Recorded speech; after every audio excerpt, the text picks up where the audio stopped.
How's everyone doing this week? I hope you are all having a great one.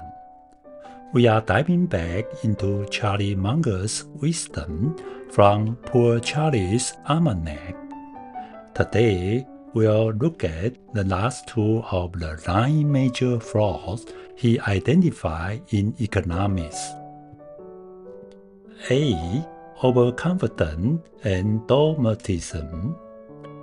The core issue here is that economists can become overly confident in their own theories and refuse to consider alternative views. Munger famously criticized the blind faith in the efficient market hypothesis, pointing out that Berkshire Hathaway's success proved market can be predictably inefficient. Munger's lesson: be humble, be open to challenges and corrections from other disciplines. A perfect real-world example of this is Nokia. They were once the undisputed king of the mobile phone market, confident in their hardware and the Symbian operating system, but this confidence turned into dogmatism. When Apple launched the iPhone, Nokia's leaders saw it as a niche product.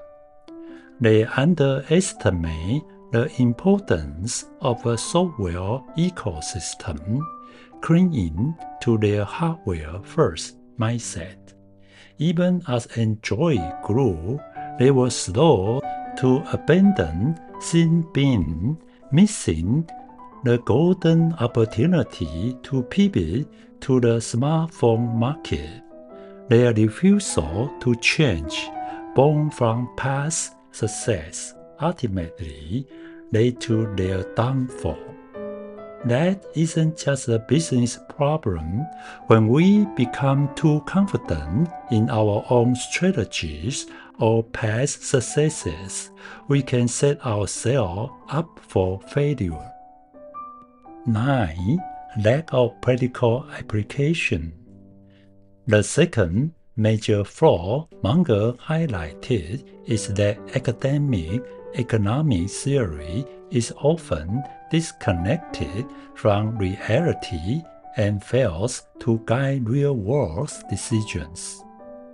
He and Warren Buffett's success wasn't from a textbook.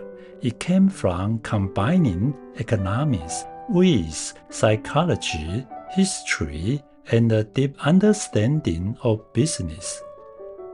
The lesson: economics needs to be more practical and connected to the real needs of entrepreneurs and investors. Lee Kuan Yew, the founding father of Singapore, is a great example of this. He transformed a small, resource-poor island into a thriving modern nation, not with pure economic theory, but with a practical approach that blended it with politics, sociology, and geopolitics. He was never tied down by a single ideology. He created the unique Singapore model, a pragmatic mix of Western capitalism and Eastern collectivism.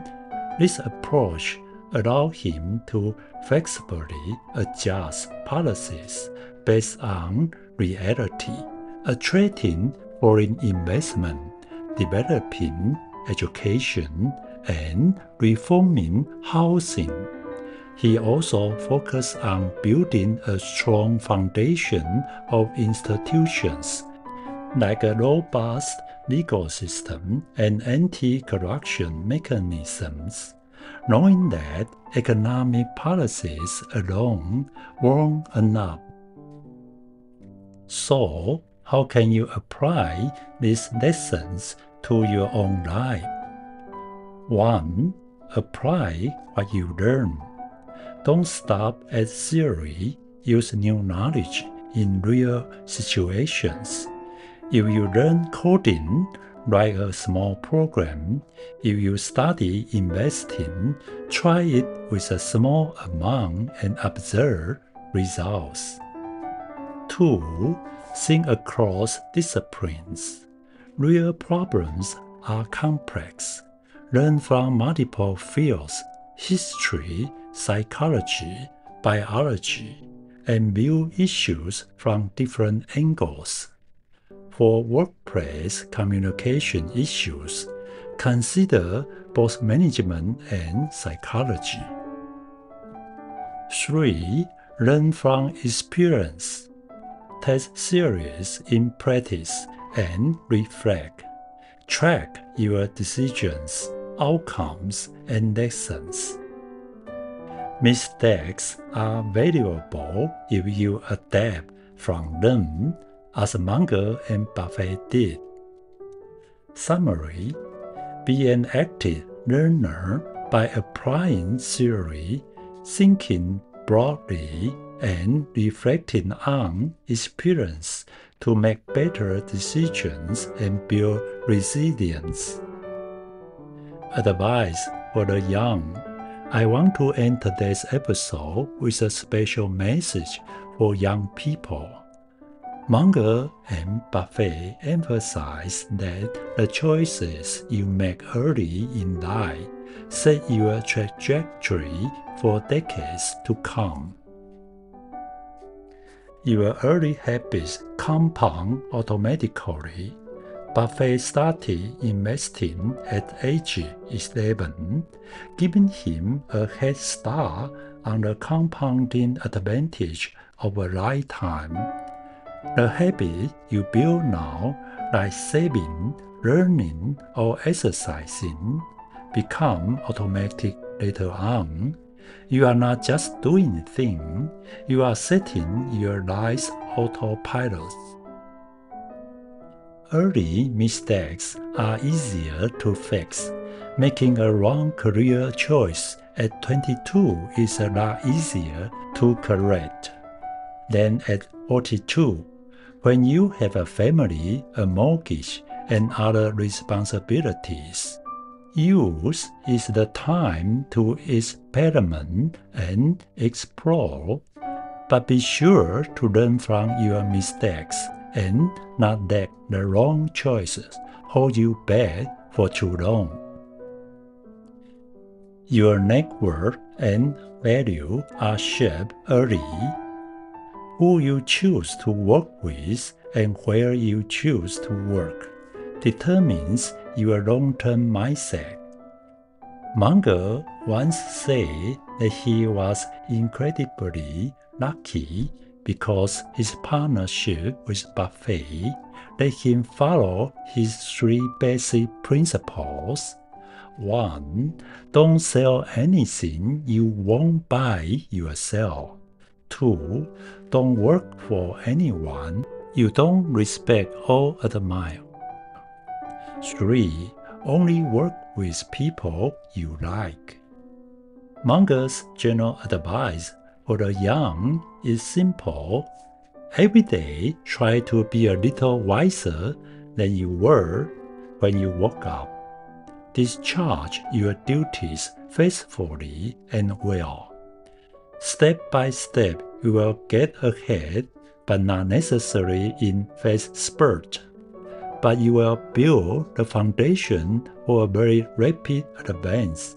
Just keep plodding along, a little bit at a time, and if you live long enough, you will eventually get what you deserve. Most importantly, you have to be able to adapt to life's change. We don't have to be brilliant, we just have to be a little bit smarter than everyone else for a very, very long time. That's all the time we have for today's episode. I hope you found something valuable to take away and practice. If you enjoy the show, please subscribe and share it with someone who might find it helpful. I hope you will pay more attention to your financial wisdom and practice it, so you can live a happy and fulfilling life. Have a great week, and I will see you next time.